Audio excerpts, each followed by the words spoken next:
टोना बंटी के साथ नदी के किनारे कपड़े धोने आती है। सभी पंछी महिलाएं कपड़े धोने के लिए नदी पर आती। अरे मेरे पति की जेब में से कभी 500 कभी 100 रुपया निकल आता है।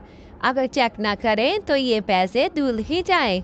बंटी भी कहती है, हाँ टोना ठीक कह रही हो तुम। मेरे पति की जेब में से भी अक्सर पैसे निकल आते हैं। इनको तो कोई परवाह नहीं है, पूरे भुलक्कड़ हैं, कुछ भी भूल जाते हैं। मैं रोज चेक करती हूँ वरना तो धुल ही जाए। ऐसे ही सभी पंछी साबुन उठाकर कपड़े धोना शुरू कर देती है। टोना चिड़िया भी अपने पति के शर्ट धोती है। अरे ये देखो इतने पैसे निकल आए। हाँ हाँ बंटी भी कहती है, मेरे पति की जेब में से भी पूरा 50 रुपया निकला है। इतनी मेहनत से कमाते हैं, मैं चेक ना करूँ तो धुल ही जाते ये सारे पैसे। दूर बैठी गौरी कवि ये सब कुछ देख रही थी। सच कहते हैं सारे पति ऐसे ही भुलक्कड़ होते हैं। कालू जी भी अक्सर हर चीज भूल जाते हैं। ऐसे ही रानी कवि दूर बैठी महिलाएं की बातें सुनते हुए घर जाती है। ऐसे ही कालू कौवा नौकरी से अभी अभी आया होता है। कालू कौवा उल्लू सेठ के पास काम किया करता था। उल्लू सेठ पगार बहुत ही कम देता और बहुत ही ज्यादा मेहनत करवाता। रानी रानी आज तो बिल्कुल भी बहुत काम किया, बिल्कुल तनख्वाह नहीं मिली। कह रहा था कि परसों को देंगे। इतना काम करवाता है उल्लू सेठ, तनख्वाह के नाम पर कुछ पैसे देता है और वो भी मर मर के। कालू जी मेरे पास एक बहुत अच्छा उपाय आया है, आप मेरे साथ हेल्प करें, देखना हम बहुत जल्दी अमीर हो जाएंगे। आपके पास जो पैसे बचे हुए हैं जाएं वॉशिंग मशीन ला दे मुझे, मैं अपना कारोबार करूंगी और देखना बहुत पैसे कमाऊंगी। अगली ही सुबह रानी कवि वॉशिंग मशीन उठा के नदी के किनारे चली जाती है। पंछियों पंछियों आकर मुझसे कपड़े धुलवा लो इस सुंदर सी मशीन में।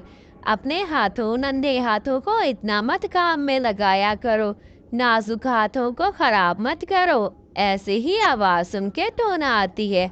वाह रानी कवि ये तो बहुत अच्छा काम किया है, ऐसे हमारा वक्त भी बच जाएगा और काम भी हो जाएगा हमारा। चलो ये लो कपड़े, 2 टोकरी है, मेरे पति के साफ साफ धोना।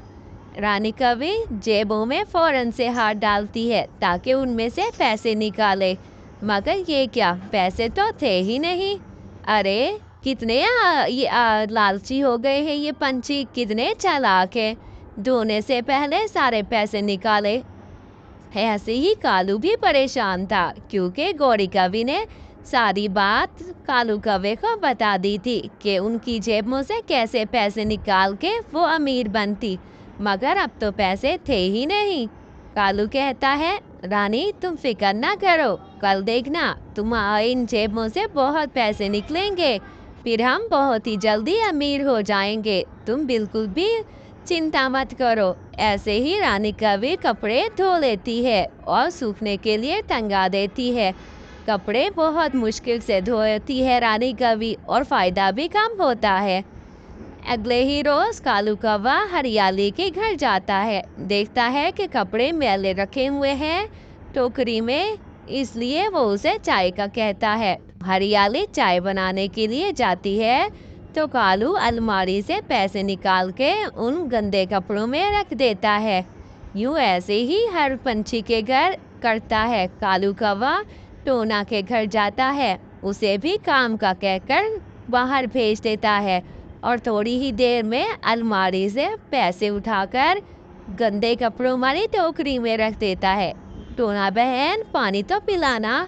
टोना जाते ही पैसे निकाल के उसमें रख लेता है। अगले ही रोज रानी कवि जब पैसे चेक करती है तो बहुत पैसे निकल आते हैं। अरे कितने पैसे निकल आए, अब तो मैं बहुत अमीर हो जाऊंगी, देखना बहुत अच्छा घर बनाऊंगी, अपना सारा काम करूंगी, बहुत ही अच्छे बैठ के खाऊंगी, अमीर हो जाऊंगी।